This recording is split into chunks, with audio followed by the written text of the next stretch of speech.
कल जो घटना पत्रकार साथियों के साथ हुई है,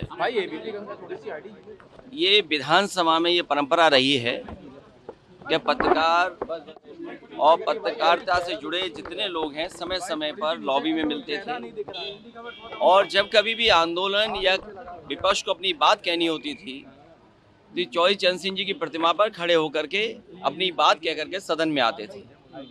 ये भारतीय जनता पार्टी लोकतंत्र की हत्या, संविधान की धज्जियां और जो प्रेस की आज़ादी है उस पर भी अंकुश लगा रही है।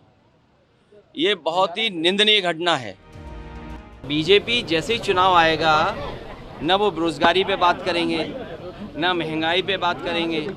आप कल्पना करिए कि पुलिस अगर किसी को अर्धनग्न कर दे, कपड़े उतार दे, पुलिस प्रशासन अधिकारी मिलकर के बुलडोजर चला करके माँ बेटी की जान ले लें, क्या ये देश के होम मिनिस्टर के लिए चिंता का विषय नहीं है? आखिरकार देश के होम मिनिस्टर क्या कर रहे हैं? जो उत्तर प्रदेश की पुलिस जो कर रही है क्या उनकी जानकारी में नहीं है? आज उत्तर प्रदेश में कस्टोडियल डेथ है। याद कीजिए बलवंत सिंह, उसकी हत्या पुलिस ने की और उसी के बगल में प्रशासन ने, जिसमें पुलिस थी, अधिकारी थे और उसका पिता, उसके परिवार के लोग जिलाधिकारी के धरना दिए और उसके बेटे को आप न्याय मांगने जाए, कोई बेटा, उसके आप कपड़े उतार देंगे, नंगा करेंगे आप? क्या ये देश के होम मिनिस्टर के लिए चिंता का विषय नहीं होना चाहिए? क्या उत्तर प्रदेश की सरकार जो राम राज्य की बात कर रही है उसमें कि ब्राह्मण समाज के माँ बेटी की बुलडोजर जान ले ले और उनके बेटे को अर्धनग्न कर दिया जाए, क्या ये चिंता का सवाल नहीं है?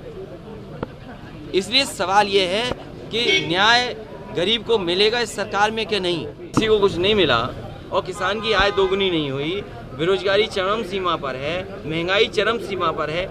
डीजल पेट्रोल की कीमत बढ़ने का मतलब ये नहीं है कि केवल डीजल पेट्रोल बढ़ा है, सब्जियां महंगी होंगी, खाने पीने का सामान महंगा है, आपका ट्रांसपोर्टेशन विभाग बर्बाद हो जाएगा, हर विभाग में महंगाई बढ़ेगी, काम रुक जाएगा, सड़क महंगी बनेगी, अस्पताल महंगे बनेंगे, आपके और शिक्षा की संस्थान महंगे बनेंगे। डीजल पेट्रोल का मतलब केवल गाड़ी से भराने तक नहीं है, उसका असर घर, मकान, अस्पताल और तमाम चीज़ों पे भी पड़ता है।